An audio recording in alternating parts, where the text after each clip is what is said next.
Hey guys, it's me, Mr. 250, and welcome back to 999.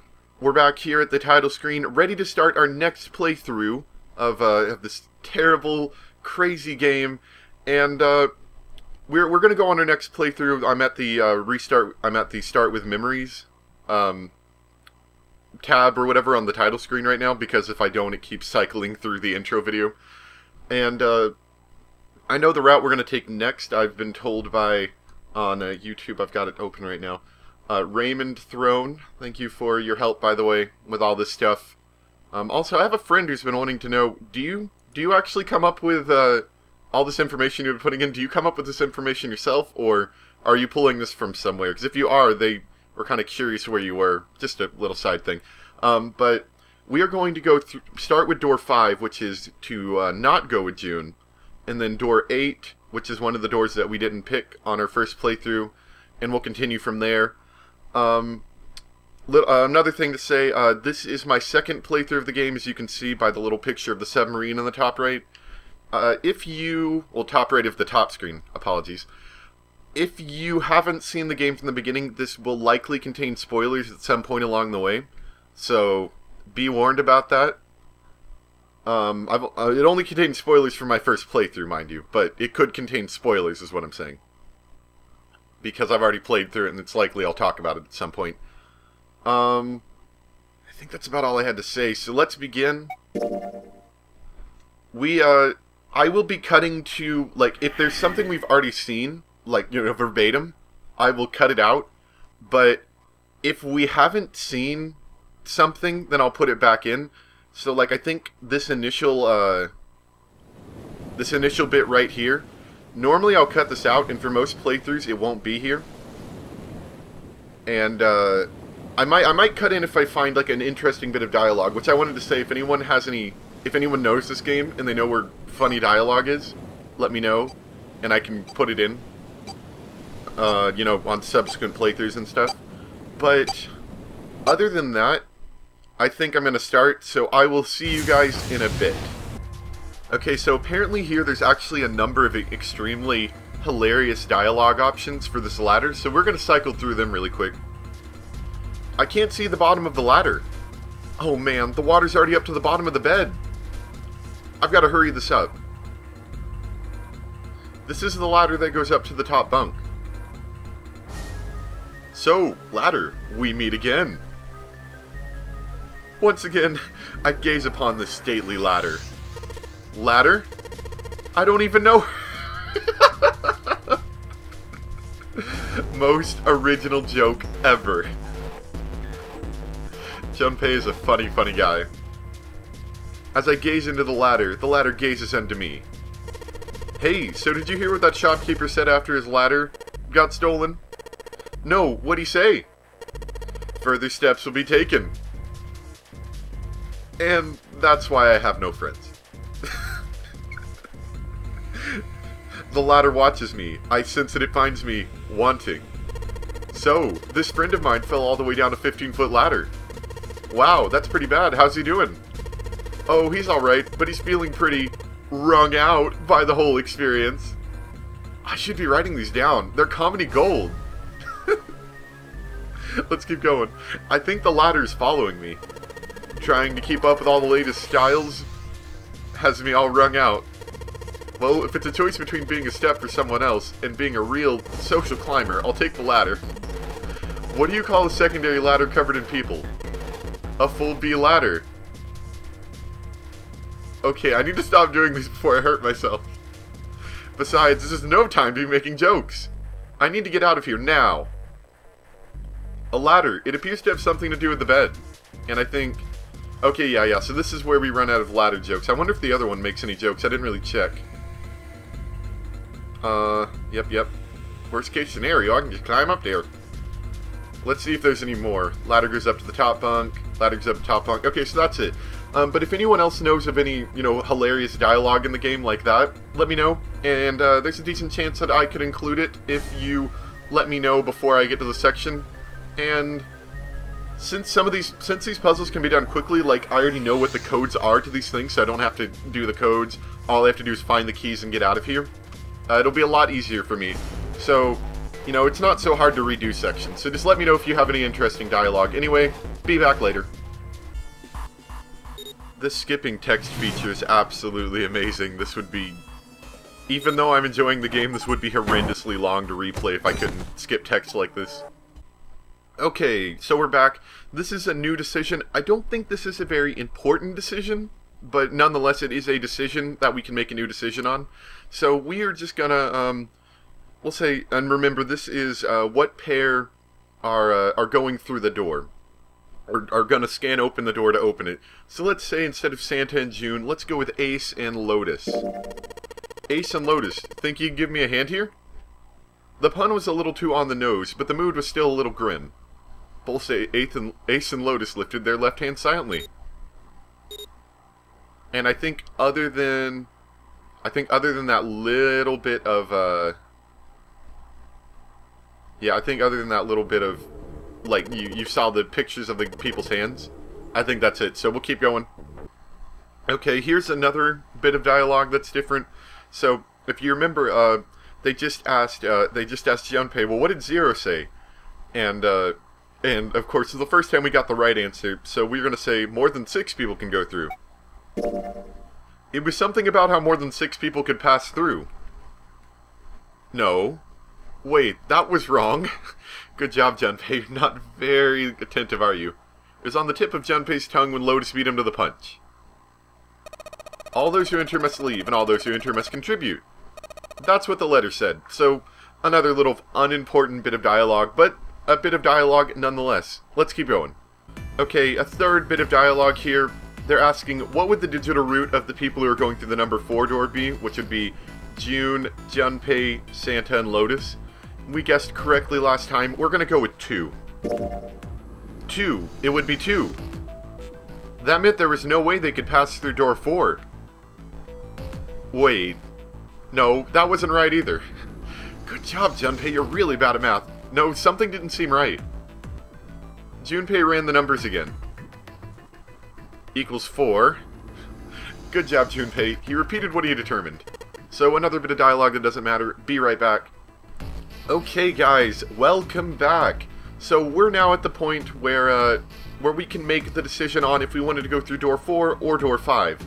Now, like I said, we're going to go through door 5 this time. Screw June. We don't need to be with her. We don't care about her. She's kind of just annoying and a little weird anyway. So let's go through that. It had to be door 5. Hey, wait! Junpei's cry echoed across the room. The 4 people walking towards the door stopped and turned back towards him. I want to go through door 5 too. The words were scarcely out of his mouth when June spoke up. What? What are you saying, Jumpy? If you're going through that door, then I'm going with you. He turned around to look at her. No, you can't. I can't take you with me. Why? Well, you know, what's in there, you know, don't you? Are you sure you want to see that? June opened her mouth, as if to say something, but instead closed it again and looked at the floor. Junpei felt an ache in his chest at her clear distress, but the choice was not his to make. There was nothing else he could do. Junpei turned away from June, doing his best to silence his turbulent emotions. Please, let me go into door 5. Seven scratched his head and looked at the young man.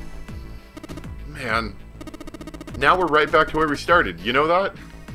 Good job, Junpei, really mixing up everyone's stuff. Junpei's bracelet number is 5, right? If we are going to add Junpei, then we must subtract 5 from the rest of us. Snake turned to Ace.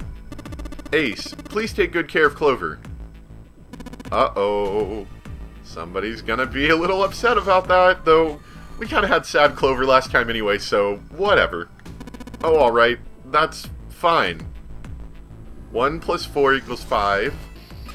Don't go away. You need to listen to me, Clover. Go to door 5 with the others. No! Don't be so selfish. Snake's tone was harsh. Tears welled up in Clover's eyes. She bit her lip and did her best to fight them off. Snake's expression softened, and he put his arms around Clover. He held her close and whispered into her ear. "You'll be fine. Just relax. It's not like you have a bomb in your gut or anything." It looked as though he whispered 2 or 3 more words, but whatever they were, Junpei didn't hear them. He couldn't help but wonder what the other man had said. Snake pulled back from his sister, his eyes kind and inquiring. "Okay, I understand." Her voice was barely audible from where Junpei stood. Junpei. Still gonna have to get used to saying that. Before long, new teams were assembled. Those going to door 5. 7, Snake and Junpei. 7 plus 2 plus 5 equals 14 equals 5. Okay. Those going to door 4. Lotus, Santa, June, Ace, and Clover. And that equals 4. Okay, so that works. I wasn't sure. I mean, I'm sure we could have gotten the number, but I didn't know what it was right off. 7, Snake, and Junpei scanned their numbered bracelets in quick succession. The screen of the red showed 3 asterisks. Alright then, let's go. Junpei glanced around one last time, his hand resting on the lever of the red. Okay, please be careful. Concern was written plainly across her face. Junpei looked in her eye and gave what was a reassuring nod. He pulled the lever.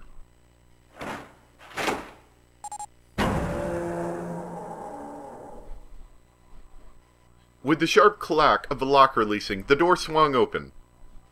Ahead of them, in the small hallway, were the pitiful remains of the 9th man. For a moment, Junpei froze. Try as he might, his eyes would not leave the corpse, and his feet would not leave the floor. Oh, quick thing, I forgot to add. There were some minorly unimportant decisions that I had to make before this. I'll put them in this time, but for the remaining tries through, if there's any unimportant things, unless they're funny, I'm going to cut them out just because they take up time and they don't really have an importance. You'll see what I mean. Just go with it. 7-2 seemed paralyzed. Snake, on the other hand, seemed unconcerned. Well, he can't exactly see the man. He walked calmly down the bloody hallway, and only stopped when he realized his companions were not following. "Do you intend to kill me? I assume you haven't forgotten the door only remains open for 9 seconds, have you?" He hadn't even bothered to turn around. His head was, at most, slightly cocked towards one shoulder. Junpei and 7 looked at one another, nodded, and threw themselves through the door. As they did, a cold tone sounded from the left wrist of all 3 men. Oh, this again. 7 and Junpei looked down at their bracelets. On both of them, and on Snake's, a red skull had flickered to life. The detonator had begun its countdown. They had scarcely processed this information when the door closed behind them, with a lot of blood on it. With a metallic slam, the numbered door behind them swung shut. Unless they could find the device that would deactivate the detonators on their wrists. I wonder if the bombs could damage the detonators. I would think... the deads. I would think the way they would be made so they didn't damage them, but that would be kind of bad. They would not be leaving the hallway. Hey! Where's the dead? The fear and urgency in 7's face reflected what all 3 of them felt. Junpei spun around, searching desperately for the dead. He found it easily enough. At least it wasn't at the end of a long hallway. It was on the wall, next to the closed door labeled 5. Found it. Right here. As he yelled, he struck the scanner with his hand. The other 2 scrambled to follow suit. Man, have you noticed that Snake's hand is really pale? As he yelled, he struck the scanner with his hand. Oh, sorry. As soon as they finished, Snake threw the lever down. Sorry.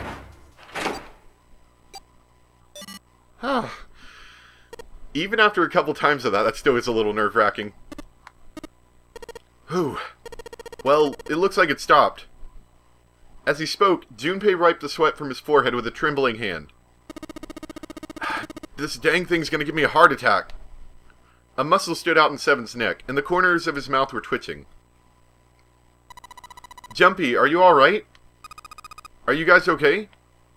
They could hear anxious voices, muffled but distinct from the other side of the door. Yeah, we're fine. The detonators have been deactivated. They heard relieved sighs, and even through the door the three men could feel the tension disperse. Alright, we're moving on. Be careful, okay? Okay. Sure thing. They heard footsteps moving away, and before long they were alone again. Junpei looked around. The hallway hit a dead end, 20 or 30 feet from where they stood. A thick, iron wall blocked their way. Try as they might to force it, the wall refused to move. To their left, however, was a wooden door that looked positively inviting by comparison. First class, interesting. In the middle of it was a plaque that read, First Class. A first-class cabin, huh? Well, it seems like it. Let's have a look then, shall we? We haven't really been around Snake much. Like, the only time we've really been around Snake much was when we were around his exploded body, so I think it'll be interesting to hear what he has to say. Without hesitation, Snake opened the door and stepped inside. Seven followed closely behind him. Junpei moved to follow them as well, but he stopped just short of the threshold and looked back, not knowing why. Well, maybe because there's a dead guy over there. Lying in the small hallway was a man's body, or at least what was left of it. Oh, it's this music again, I hate it. It's so scary. I mean, I enjoy it. It's actually really scary. It does a great job of that. Lying in the small hallway was a man's body, or at least what was left of it. He tried hard to avoid looking at the grisly scene, but it just wouldn't leave his mind. What had once been a man's internal organs now looked like so much vomit, as though someone had chewed up and spit out the better part of his torso. It was hideous, but worse still, it was cruel. It was hard to believe the thing on the floor had once been human. The black pool of thick blood. The lumps of glistening flesh spread across the floor. The awkward, twisted tangle of shredded intestines. The head wrenched to some grotesque, unnatural position. The man's glasses lay next to his head. The lenses were cracked, and the frame bent and distorted. And next to the glasses lay a bracelet, the number 9 still displayed on its face. Lastly, let us discuss how to remove the bracelets. I was thinking about this actually, because at the end of our ending, you notice that Lotus actually did not have her bracelet on. What does that mean? What does that mean? That means, I think that means somebody took it off her because it had been, she's dead, so they can be removed. So I wonder if that means something. And there's only 2 ways to do so. 1, you escape from the ship. 2, your heart rate reaches 0. In other words, once the bracelet is taken outside the confines of the ship, or detects that its wearer's heartbeat has fallen to 0, it will shut down automatically. Ugh. Suddenly, Junpei felt his stomach convulse, and a knot of muscle gripped his throat. He clapped his hands over his mouth and ran to the first-class cabin. I hope that, doesn't come back to haunt us or anything. The atmosphere changed immediately. The room was gorgeous, and despite the apparent age of the ship, none the worse for wear. This is pretty nice. He looked around. Seven and Snake were nowhere to be seen. There were 2 doors on the right side of the room. He opened one on his right and went through. On the other side of the door was a short hallway. He jogged down the hallway and opened the door at the other end and peeked through. There they were, to his right, busy examining something. He stepped through the door and walked towards them. What's up? Check this out. We found this thing here on the door. The red light's on.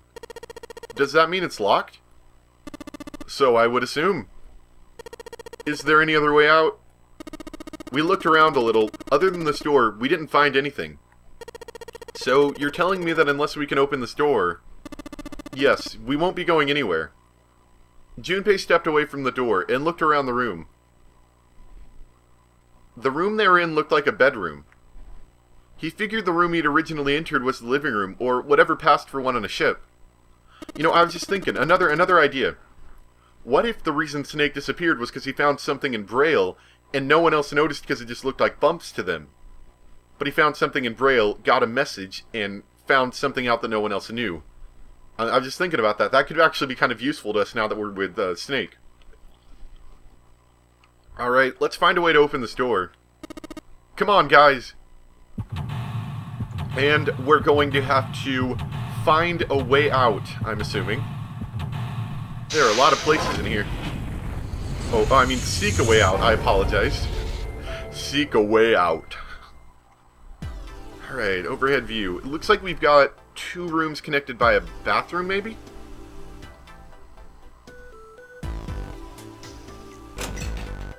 Okay, is that a safe? The safe is locked. I'm assuming that's going to have something useful in it. It's one of those dial things. It doesn't have a key, we just need to get the dials in the right place and it'll open. Did you find anything, Seven? Nope. How about you, Snake? I also found nothing. He seems rather defined in his language, Snake does. I mean, not defined, refined. A score plate. Are we going to be playing some music? Yes, well, this feels like glass. Ooh. A rectangle of glass. Transparent, I assume. I can feel something printed on the surface. What is it? A sheet of music with some C notes on it. I didn't know Junpei was a music guy. Okay, cool. A leather suitcase. There's nothing inside. I can tell by the weight, and it makes no noise when shaken. That's really interesting, like, being with a guy who can't see, so he's describing all these things. It's a leather suitcase. Unfortunately, there's nothing inside. Okay. So that room seems fairly useless. I see, it's like a little closet. It's a white desk. Snake's rubbing it. This is a high-quality desk. Teak, or perhaps mahogany. You can tell that just from feeling it? Wow, how can you tell? Oh, I have my ways. Maybe he's not really blind after all. I don't know. Well, at least we've got light. What? Huh? What the heck, man? It's just a light. Oh, of course. Well, it's not like he can see it, of course, so light or no light doesn't really matter much to him. I suppose he could also be extremely useful for trying to locate what something is in the dark as well. Since he has a natural, you know, or since he's naturally not used to having light, it wouldn't bother him in the slightest. So this is the locking thing. It's flashing red. That's usually not a good sign. Is that a microphone? It looks like a satellite dish. Maybe we have to play music from the music sheet. In order... Maybe it's a sound-activated one. Interesting. Let me see. Well, judging by the feel of it, I would guess that we are meant to produce some sort of sound. And this device will sense it and unlock. Okay, sound-activated lock. Sounds interesting, I like it. Doesn't look like there's a keyhole in this door. True, but there's some strange device in lieu of one. And, okay, so... I guess we need to figure out something that can play music, then. Or something that can make musical notes. I know, under the pillows there's always things now. So we have a score plate of A. Oh, no. I see. This feels like glass. A rectangular plate of glass. Is there something written on the surface? Yeah, it's a sheet of music with a couple of A notes. Just A's? Yeah, that's it. Kinda weird, huh? Maybe we have to find a couple of these and then combine them to make a song. It took Junpei by surprise. Snake, usually so calm and collected, suddenly began to move. He stared about the room, almost frantically, clearly looking for something. No, Junpei thought, not staring. After all, he's blind. Blind or not, Snake was clearly attempting to do something. At last, Junpei could no longer contain his curiosity. What are you doing? Snake waited a moment before answering. I heard something strange. Something strange? Well, never mind. It doesn't seem to be anything suspicious. I don't wish to toot my own horn, but my auditory senses are considerably more advanced than those of most humans. I noticed even the slightest of noises. Right, are you going to tell me you can hear a needle drop from a mile away? Ha, no. Such a thing would be impossible. However, by listening to the sound of footsteps and breathing, as well as sound echoing off the environment, I can locate most objects. Oh, yeah, that's right. When Clover fell on the big staircase a little while ago, you were at her side immediately. So that was... Yes. I could hear it happening. Maybe another thing. Maybe while we were searching, Snake heard something, he went to find it, and then he got killed. Just another little tidbit, I might add. In fact, I can run quite fast. Certainly as fast as you. And should someone attempt to start a fight with me, I'm quite confident that I can defeat them. Which is funny because he ended up exploded. You can't fight a bomb. Junpei was somewhat taken aback by this revelation. He stared at Snake, skeptical. You don't believe me, do you? Care to give me a try? I must warn you, you'll no doubt regret it. Well, I suppose that's enough playing around. Let's resume our search, shall we? With a small, self-satisfied smile, Snake turned and walked away from Junpei. Ready to tussle, are you? A bed with a canopy. I've seen things like this in movies and stuff, but never in real life. True, you don't see too many these days. I can't see the details, obviously, but I imagine it's one of those princess beds Clover is so fond of. Clover wants one of these? Yes. She wants a princess bed. Didn't I say that? You think it doesn't suit her? Yeah, I guess you could say that. Ah, Junpei, judge her by her appearances, will you? And where you should not. What? Was that oddly worded, or did I word that oddly? Oh, whatever. It's totally a table with a mirror. Yes, you know, that sort of thing is known as a vanity. Were you aware of that, Junpei? Of course, vanity also refers to self-love, conceit, and narcissism. As such, you could say that every day, when a woman looks into one of these, she is staring at her own conceit and narcissism. Doesn't that strike you as terribly sad? Oh, I see a piano over there. That's certainly capable of making music. The lights are lit. Ah, they're all the same light. Okay. What's this? This isn't a score. Wait, is that the map of the boat? Is this a map of the ship? A map? There's a map of the ship here? Yeah. Then I imagine it will prove very helpful. You best hold on to it, Junpei. Okay. So, now we've got the map. Is it the same map, I wonder? Well, we can't look at it now. Anyway, but whatever. A music stand. Well, might as well put this glass plate on it. Oh, Is something wrong? It's kinda hard to see the notes. Maybe if you put like a piece of white paper under it, that could help. A background for the notes. So let's look for something white. Possibly. A piano keyboard. What is Snake doing? He can't play, can he? Blind people can play just fine. I've seen it before. This piano, there's something amiss with the keys. Are they out of tune? Yeah, you mean it's out of tune or something? No, not like that. It's properly tuned, just... Well, the sounds are clearly purposefully different. The C key doesn't yield a C, but rather a different note entirely. The same goes for the D keys. They all play some other note. Huh. Why do you think it's like that? Isn't it painfully obvious? Zero modified it in some way. This piano, you see, is part of one of the puzzles Zero has set for us. Perhaps if we play the keys in the correct order, something will happen. In other words, we need to play a song on the piano. I believe so. Well, I did take some music classes back in high school, but I was never particularly good at the piano. Played a different instrument.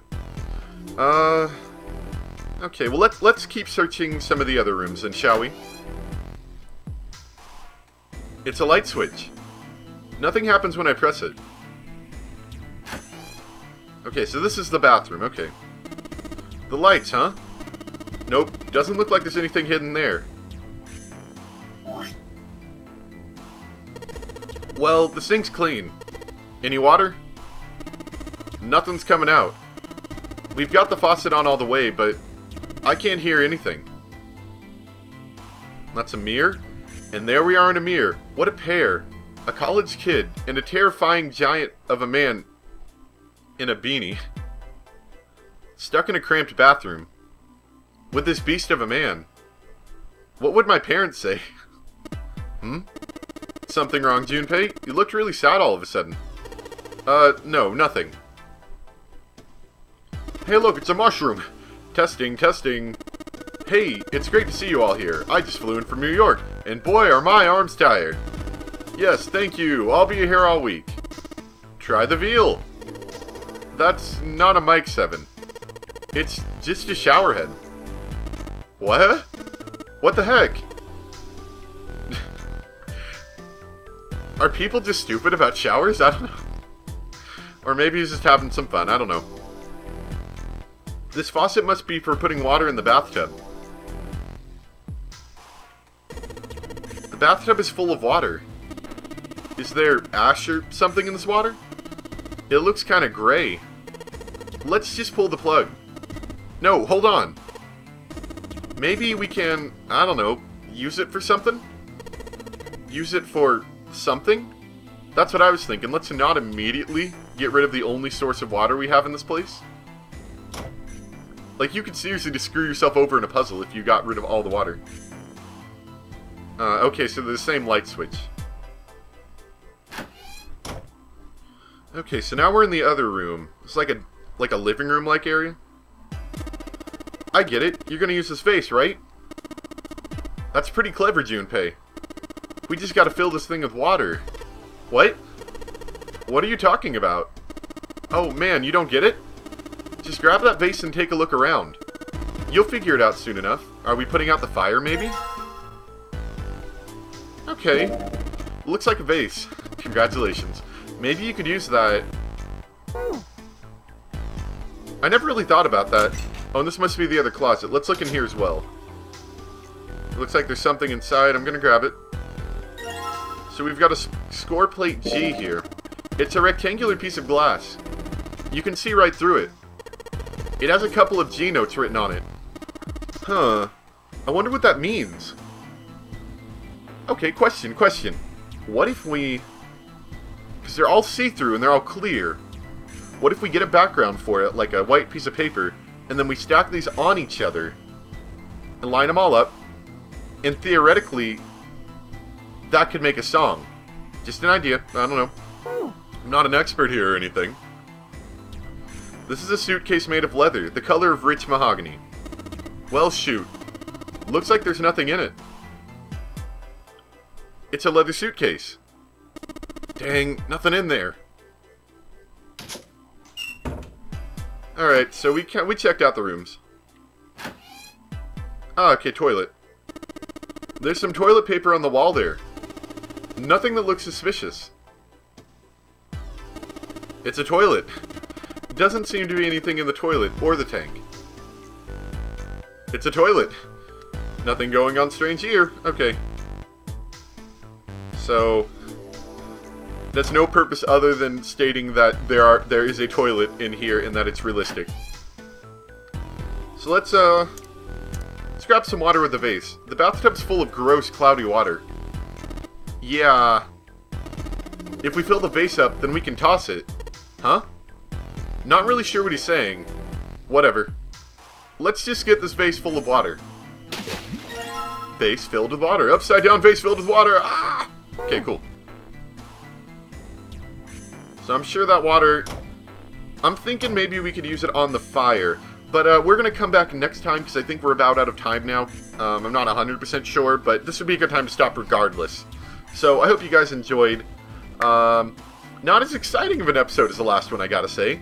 But that's okay, because we're going to have to build up for a new ending that I'm sure is going to be just as exciting. So, thanks for watching, and I'll see you next time for more 999. Bye!